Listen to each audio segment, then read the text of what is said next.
Okay, so here we are at our last module. Yay!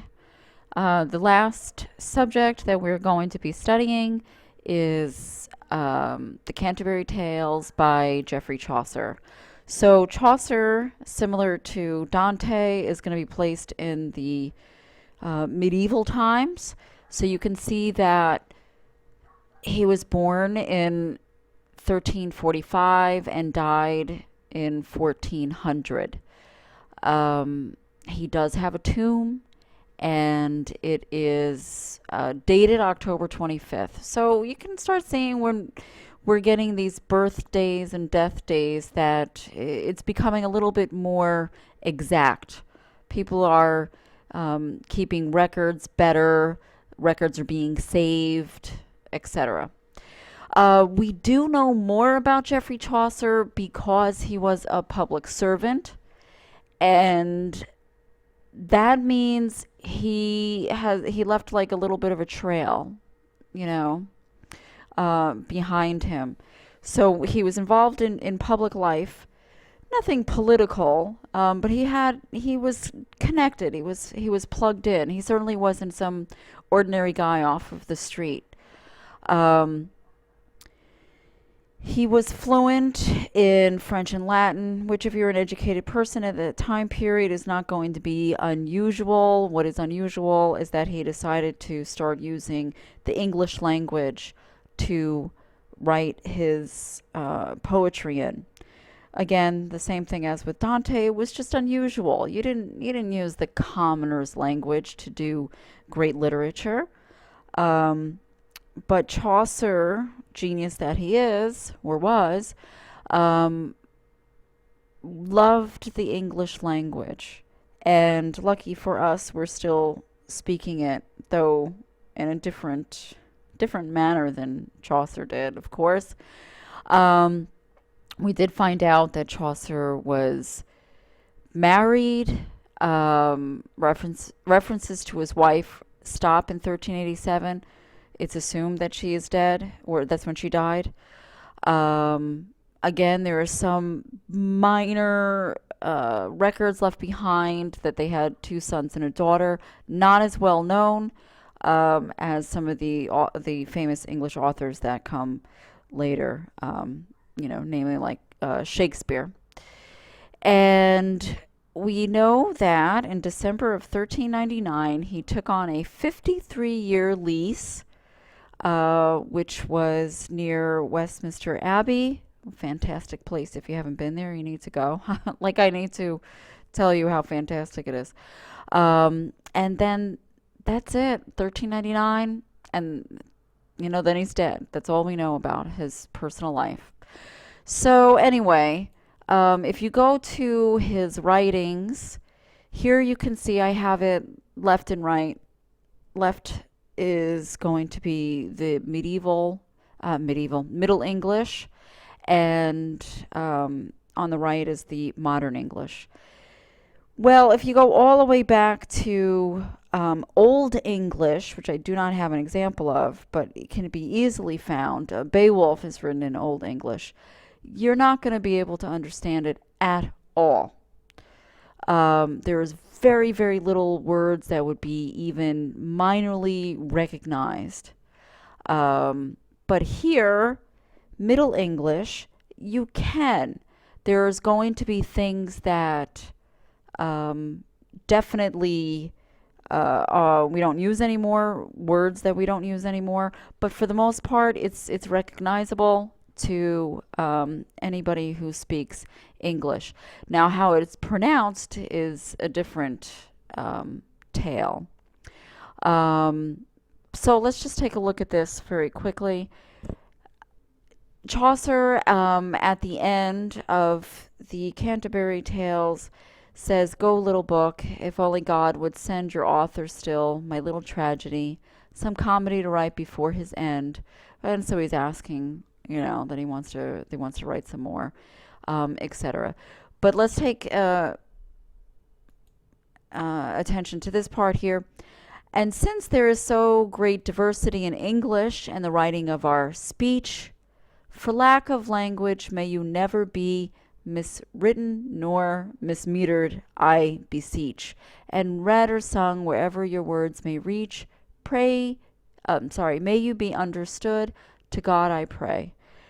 Which is kind of interesting because we are still understanding his English, though, of course, a lot of his translations have been mismetered for sure, probably miswritten too, but quite interesting that he talks about how English has so much diversity within it, which it had even more diversity than it does today.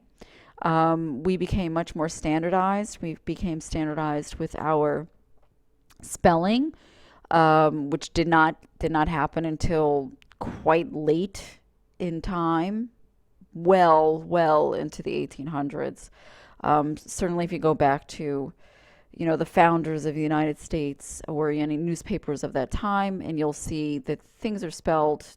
Nobody really cared. Things were spelled all different ways. Shakespeare spelled his name many different ways also. So it isn't really until very recent that English and spelling has become very standardized. In which case, if you're a bad speller, right, you would be mocked.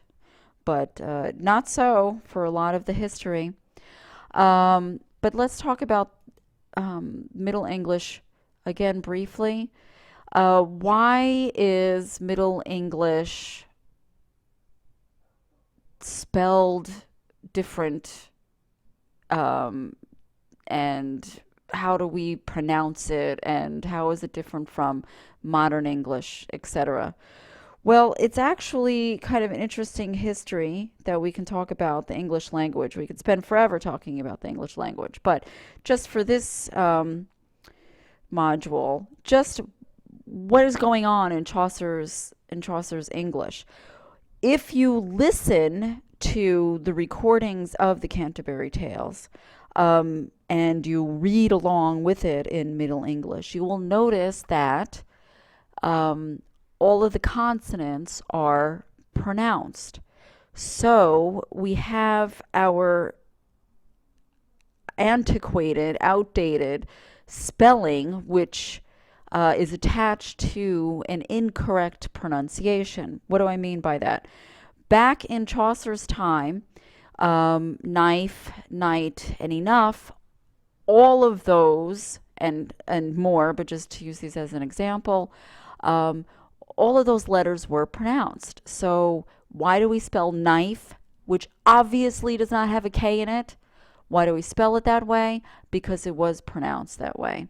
Kniffe, right? Knecht. So you can see that all of those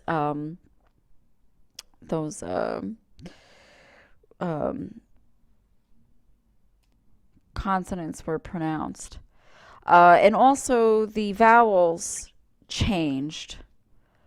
So date was date, the A was pronounced like ah, and E was A, and I was E, as you can see here with these kind of examples.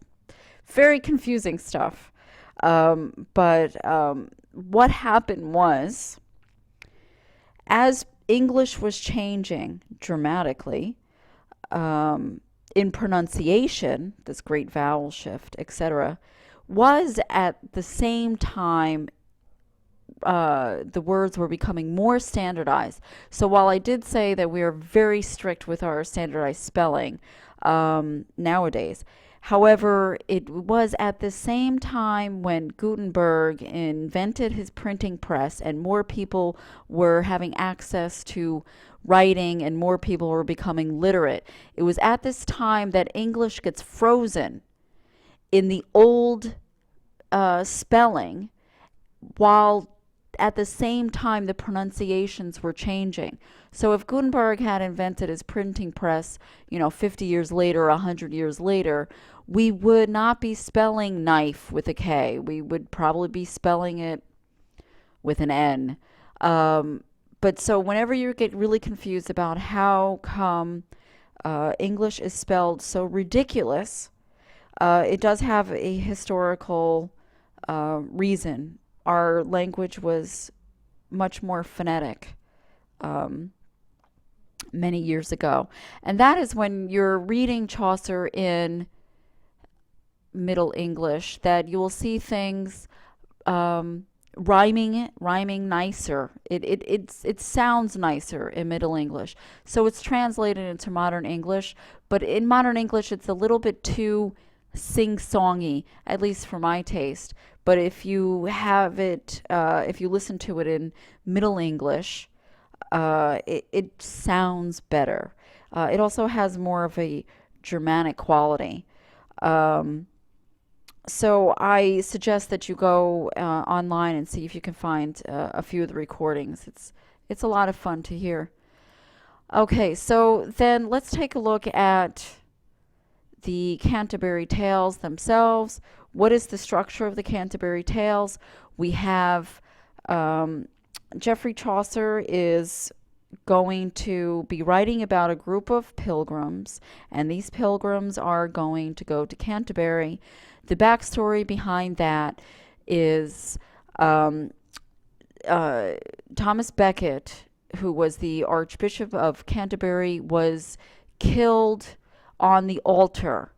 The story goes that King Henry um, the second was upset with Thomas Becket, and he's rumored to have said in court something like, "Why won't somebody, relieve me of this man, the Archbishop?" And so some loyal men overheard that and said, "Oh, I want to get and go with the king." So they went and they killed the Archbishop. You don't do that, right? You don't do that, especially in the church on the altar. So it was really very dramatic and a lot of public relations mess. So instantly Becket becomes a martyr, and Henry was in a lot of trouble.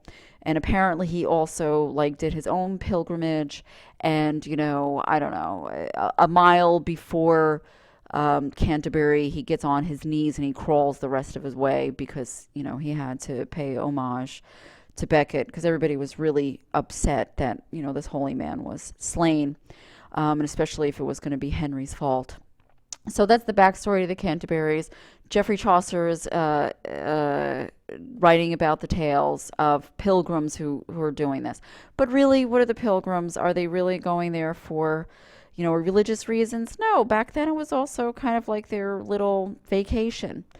So Chaucer takes people from all different levels of society, the regular people, the higher class people, and he has them all going on this pilgrimage. So the idea is they all are meeting at this inn. They don't know each other. They're just like, "Oh, you're going on the trip too? Me too." So they're all talking to each other. And the host of the inn suggests that, well, in order to let your time pass by more quickly, why don't each of you tell tales on the way there and on the way back? So everybody goes along with it. You can then add up, if there are 29 pilgrims and each tell two tales, how many tales are going to be told. That's a tongue twister. But it never winds up happening. There's never going to be that many. Chaucer did not write that many tales. Did he intend to or not? That's not settled. But anyway, what is interesting about the Canterbury Tales is they are very funny. Some of them, the ones that I have you reading, one of them is more straight. The other one is really funny. You have to read it, The Miller's Tale. He uses all different types of stories, parody, satire, love, beast fables, all of these kind of genres within the Canterbury Tales. Of course, you don't have to get that in depth with it if you're not an English major, but it just shows the breadth of his and depth of his abilities, his writing abilities. But again, probably a lot of people are not, they're a little turned off because it's this Middle English. But trust me, especially with The Miller's Tale, I think you're going to enjoy it. It's very bawdy. Okay, that's it.